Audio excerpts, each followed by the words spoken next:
โอ้ยเดาหลายกูได้มอเคนคนคืนคือไอ้ที่ดิแล้วน่าจะใช้ได้แล้วข่าวไว้ว่าบอกคุยจะมาจะทำไรอ้าวมาถึงนั่งเราขอสาแล้วมันสันกินเงินเลี้ยงไม่หนามันยุ่งใส่ตัวพ่อพี่พ่อเป็นแนวเอาหุ่นกวางเรื่องสารมึงเขาอยู่ในบ้าน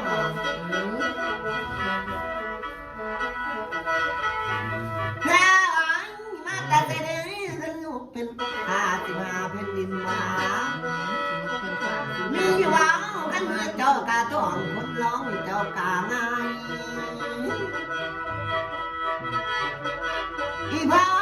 มีบ้องเขาเลี้ยวเสือแล้วกินไก่กันน้ำกินไก่น้อยทำให้ดังเขา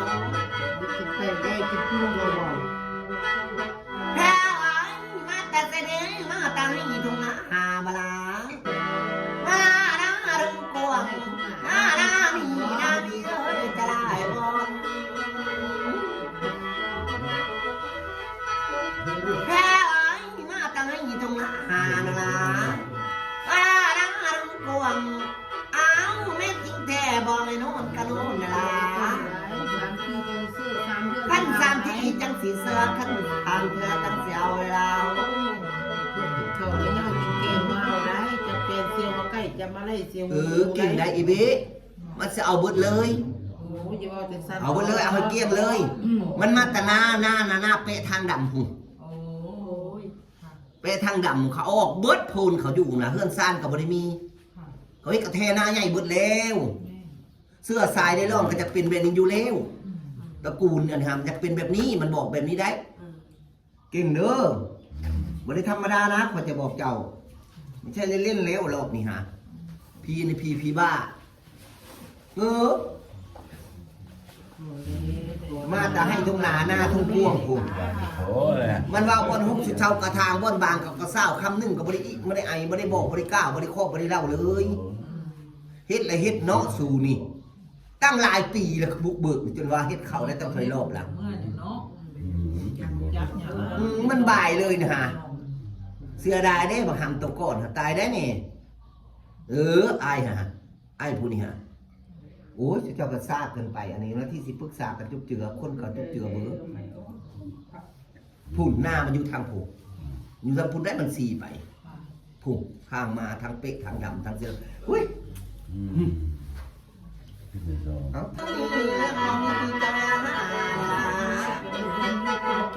แล้วมาใจเสือบอกโอ้ยอาแซ่กันเลยมีหวังกันเมื่อเจอกาทองร้องเจ้ากาอ้าวมันสันทีในมันเดียน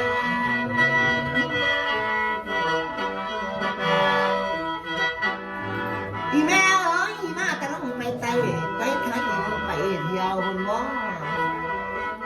ยืนแม่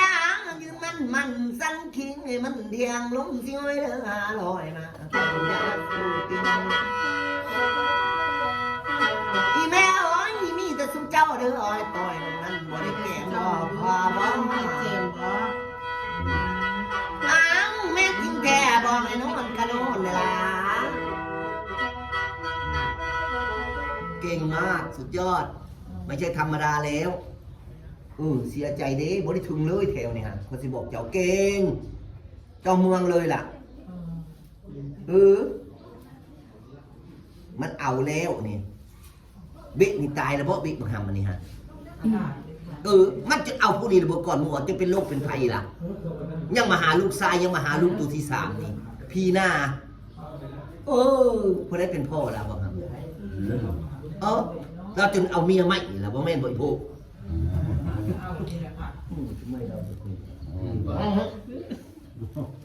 เก่งได้จะว่าบอกเก่งได้เอ้ยต่อไปก็เป็นเจ้าในเบอร์ศพต่อไปแต่บางเด้อมาปากฮัสิคิวหรือบ่คิวจะออกปั๊บพูนฮะพูนกับบริน้อยได้พูนน้อยพูนใหญ่พูนหลายพูนอยู่ไหนจะไปเฮ็ดไฮนาใหญ่ฮะแล้วไปเจอมงกับตัวเขาอยู่สร้างเป็นได้วันนี้บ่ายมาแล้วก็สิเป็นแล้วไปบ่ายมาแล้วก็สิเป็น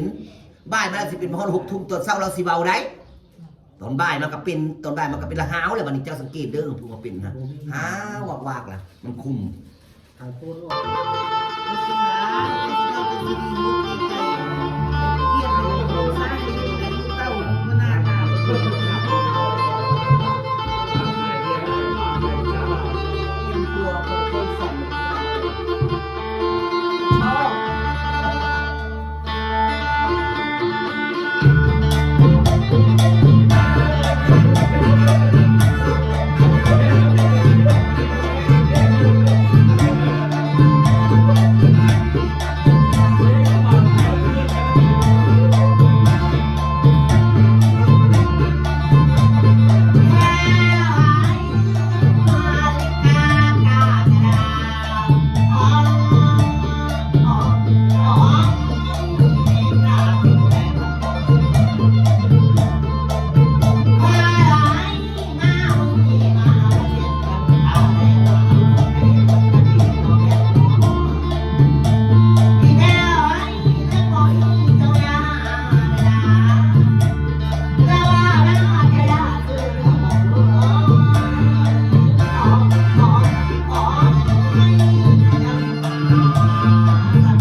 เ